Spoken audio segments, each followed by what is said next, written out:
I always believed that true love was something you see in movies, you know? Those perfect stories we see on screen and think will never happen to us.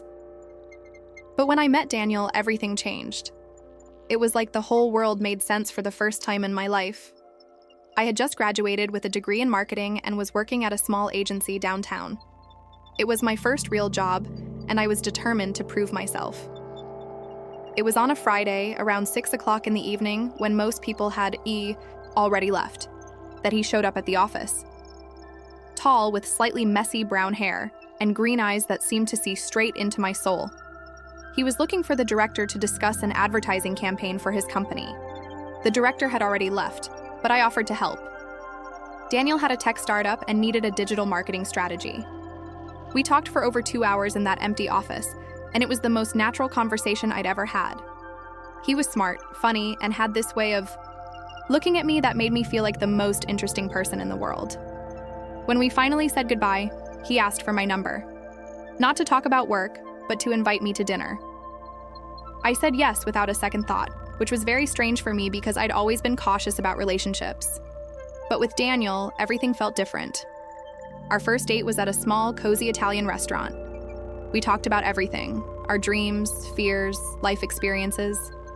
I discovered that he had lost his parents in a car accident when he was 22, and that since then he had dedicated himself full-time to work as a way of coping with his grief. I told him about my family, especially my Aunt Helena, who raised me after my parents divorced when I was 12. Aunt Helena was always like a second mother to me. She never married, or at least that's what she always told me. She lived alone in a large, cozy house, and I spent almost every weekend with her. She was the most generous and caring person I knew, but she also had her secrets. Sometimes she would disappear for a few days, saying she was visiting friends in other cities, and would return with expensive gifts and a different sparkle in her eyes. But anyway, back to Daniel.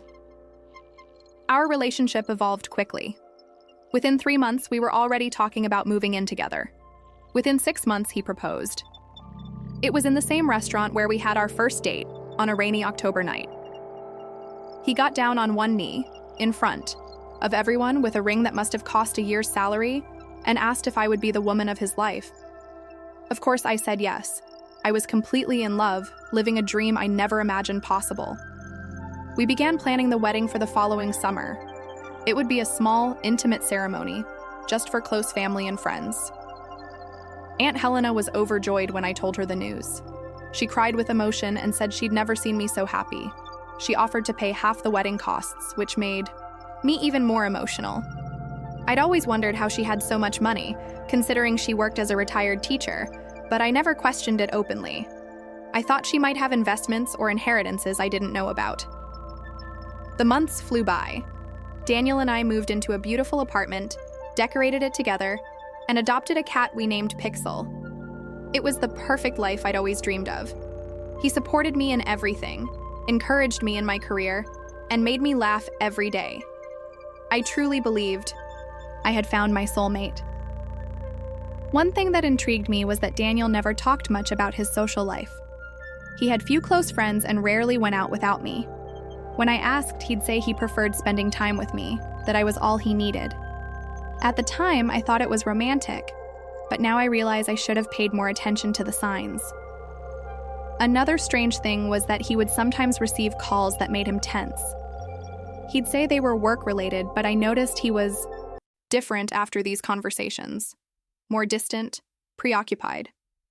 I once caught him whispering into the phone on the porch, but when I approached, he quickly ended the call and said it wasn't important. 2 weeks before the wedding, Aunt Helena had to travel to take care of some distant family matters. She seemed nervous, which wasn't typical of her, but said she'd be back in time for the ceremony. She hugged me tighter than usual and told me she loved me very much and wanted me to be happy above all else. The wedding day arrived, and it was exactly as we'd dreamed. An outdoor ceremony in the garden of a boutique hotel in the mountains. I was radiant in my dress. Daniel was handsome in his navy blue suit. Aunt Helena arrived on the morning of the wedding, a little out of breath, saying her flight had been delayed. She was different, more serious, but I attributed it to travel fatigue. During the ceremony, as we exchanged vows, I noticed that Aunt Helena was crying more than usual. They weren't tears of joy like the other guests, but something that seemed closer to sadness.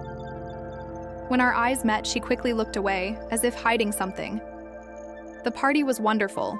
We danced, laughed, and celebrated with our friends and family. Daniel was perfect, attentive, and loving. He seemed genuinely happy. But I kept noticing that Aunt Helena was acting strange. She left early, saying she wasn't feeling well and that she'd see us when we returned from our honeymoon. We went to Greece for 2 weeks.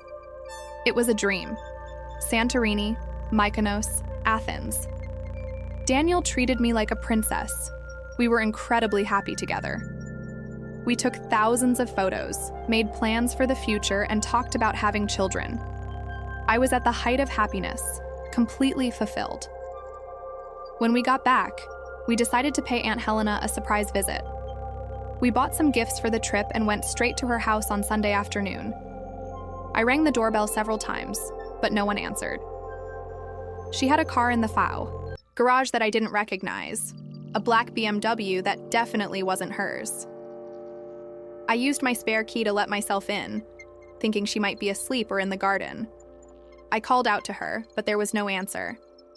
That's when I heard muffled voices coming from upstairs. I climbed the stairs slowly, thinking she might have visitors. The master bedroom door was ajar.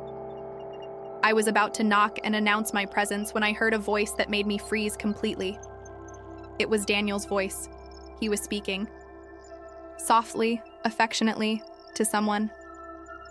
My heart began to pound wildly. I carefully pushed the door open and saw the scene that changed my life forever. Daniel was in bed with my Aunt Helena. Not just sleeping together, but clearly intimate, comfortable with each other in a way that showed it wasn't the first time. They were talking about our honeymoon, about how hard it had been for him to pretend he was happy, about how much they missed each other. I stood frozen in the doorway, trying to process what I was seeing. Aunt Helena was the first to notice me. Her face went white as a sheet, her eyes filled with terror. Daniel turned, and when he saw me, his expression changed completely. It wasn't surprise or guilt. It was almost relief, as if a weight had finally been lifted from his shoulders. I couldn't speak. I couldn't move. It was as if my brain had completely shut down. Aunt Helena began to cry and mumble apologies, trying to explain, but her words reached me as if they were coming from far away. Daniel calmly stood up, put on a t-shirt, and came toward me. It was then that the words finally came out of my mouth. I screamed. I screamed like I'd never screamed in my life. I asked how long. I asked how they could do this to me. I asked if it had all been a lie. Daniel told me to calm down, that they could explain everything, that it was complicated. Aunt Helena kept crying and repeating that she loved me, that she never meant to hurt me. That's when Daniel dropped the bombshell that completely shattered any remaining sanity I had. He said they'd been married for 5 years, that she wasn't just my spinster aunt, but his secret wife, that the relationship with me had started as a way for them to bond without arousing suspicion, but that things had spiraled out of control. I collapsed. I literally fell to the ground because my legs couldn't hold me up anymore. Everything made sense now. Aunt Helena's money, the mysterious trips, Daniel's strange calls, the way he avoided talking about the past. They had a secret marriage, a whole life together, and I had been just a pawn in their game. Aunt Helena came over to help me up, but I jerked away. I couldn't bear being touched by her. I asked why they had done this to me. Her answer devastated me even more. She said that when Daniel told her he'd met a girl at work, she wasn't worried. But when she found out it was me, her beloved niece, she was desperate. She didn't know how to stop the situation, without hurting me and without exposing their secret marriage. Daniel concluded by saying that at first it was just a ruse, but that over time he had developed real feelings for me.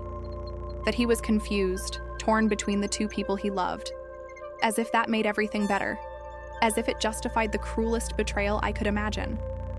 I got up from the floor with a strength I didn't know I had and began to speak things I didn't even know existed within me. I told them everything I thought about them, about the lie they'd constructed, about how they'd destroyed my ability to trust anyone.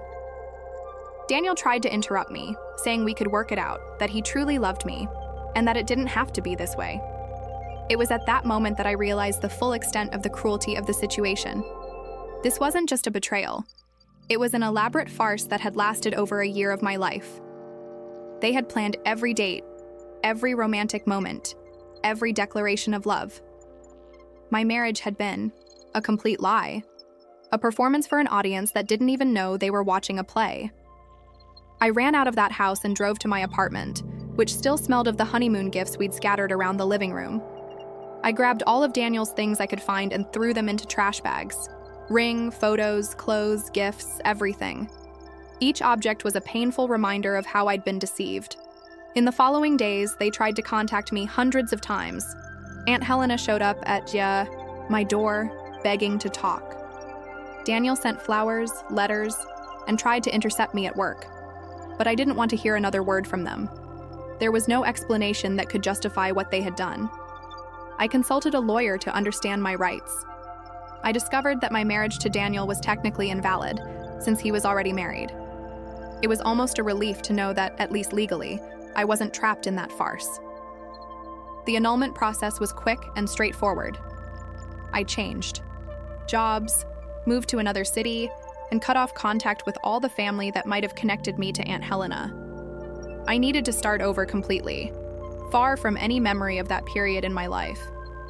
Today, 2 years later, I'm still in therapy trying to rebuild my ability to trust people. I'm dating someone new, an honest and transparent man, but I admit I still struggle. I analyze every word, every gesture, looking for signs of deception where there probably aren't any. The last I heard from them was through a former coworker. Apparently, Daniel and Aunt Helena divorced 6 months after we met. She couldn't overcome the guilt of what they did to me, and he couldn't accept that he had lost the 2 women he claimed to love. Sometimes I wonder if he ever truly loved me, or if it was all a lie from day one. I'll never know the answer, and maybe that's for the best. What matters is that I've learned that true love can't be built on lies, and that sometimes the people we trust most are capable of the greatest betrayals. If you've made it this far and are going through something similar, know that it is possible to survive. It hurts a lot, it changes us forever, but it is possible to rebuild your life and find happiness again. Just don't make my mistake of ignoring the signs when they appear. Trust your instincts and, above all, never settle for less than you deserve.